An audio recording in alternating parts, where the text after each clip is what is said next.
Inaprubahan naman sa ikatlo at pinal na pagbasa sa Senado ang panukalang batas ukol sa 5 buwang pagpapaliban sa unang halalan sa Bangsamoro Autonomous Region in Muslim Mindanao o BARM.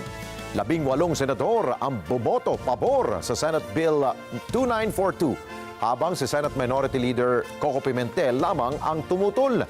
Sa inaprubahang batas, ipinatakda ang eleksyon sa ika-13 na Oktubre sa halip na isabay ito sa national at local elections na nakatakda sana sa darating na Mayo 12. Ang mananalo sa eleksyon ay manunungkulan mula sa tanghali na ika-30 na Oktubre at ang kasunod na eleksyon ay gaganapin kada 3 taon. Kasabay po yan ng national at local elections. Hanggang sa Oktubre, manunungkulan pa ang mga nakaupong opisyal ng Bangsamoro Transition Authority of BTA hanggang sa maihalal na ang kanilang mga kapalit.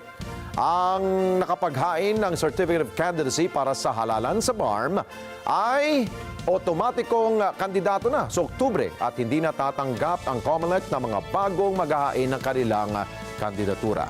Hindi na rin papayagan ang substitution maliban na lamang kung sila'y namatay o di kaya ay madidisqualify.